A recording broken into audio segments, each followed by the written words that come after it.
comme les coups bas, les coups fourrés de la campagne. Et nous commençons avec Vincent Peillon, qui était mon invité hier matin, Charles. Et je dois avouer, Jean-Jacques, que j'ai souri plusieurs fois en écoutant Vincent Peillon. D'abord, comme Juppé, comme Macron, comme Le Pen, il a été victime du virus Chicaya. La France n'arrive pas à faire ses grandes réformes parce qu'elle est toujours dans la chicanerie politique, dans la chicaya. Mais oui, lui aussi a succombé à la mode de la chicaya. On l'entend partout depuis 3 mois dans la bouche des politiques, mais je réitère mon appel. Si vous connaissez quelqu'un dans la vraie vie, en dehors du personnel politique, qui utilise ce terme chicaya, votre témoignage nous intéresse. Et puis, autre information, Vincent Peillon a des problèmes de sommeil. Notamment quand il écoute François Hollande. Dans les 3 jours qui ont succédé la décision de François Hollande, je n'ai pas pu dormir.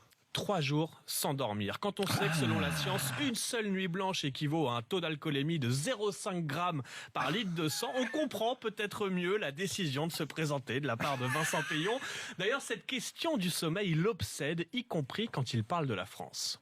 C'est un dormeur qui ne trouve pas le sommeil, la France, et qui se tourne un coup à gauche, un coup à droite, mais elle est toujours dans l'insomnie. Il faut que nous nous réveillons. Toujours ces problèmes d'insomnie pour Vincent Peillon. Alors en exclusivité, je vous dévoile ce matin l'hymne de campagne de Vincent Peillon. Tu n'as pas sommeil.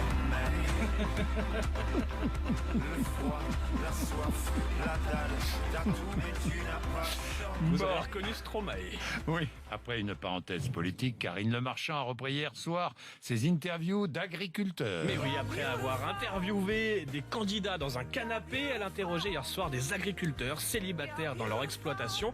Attention à ne pas confondre les 2 émissions. Alors parmi les candidats, Vincent qui élève des brebis et a la particularité de ressembler à Emmanuel Macron. De quoi nous offrir cette séquence surprenante. Je sais pas si c'est mon émission politique ou quoi, mais je trouve que tu ressembles à Emmanuel Macron.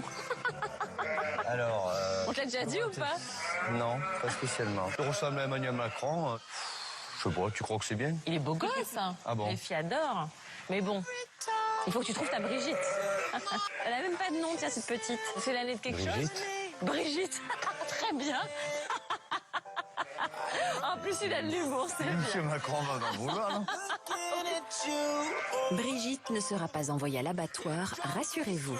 Ben nous voilà rassurés. nous Brigitte. voilà rassurés. On espère qu'elle nous écoute.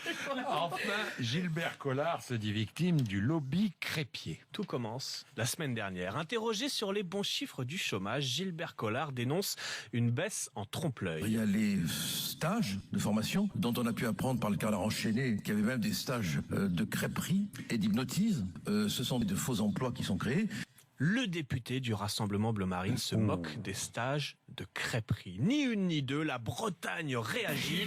Communiqué indigné des représentants des professionnels de la crêpe. La crêperie, c'est près de 2000 établissements en Bretagne. Des milliers de personnes vivent dignement de ce métier tous les jours, écrivent les pros qui demandent du respect pour la galette bretonne. Alors en réponse, Gilbert Collard a tenu à préciser ses propos. Je n'ai aucun dédain pour les métiers de la crêpe, dit-il, même s'il dénonce le lobby crêpier et les lobbies en général qui s'en prennent systématiquement au Front National.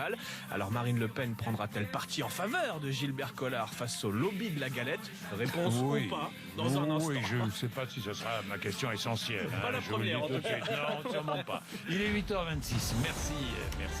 À 11 ans, un jeune sur 2 a déjà goûté un verre d'alcool. C'est le premier dossier.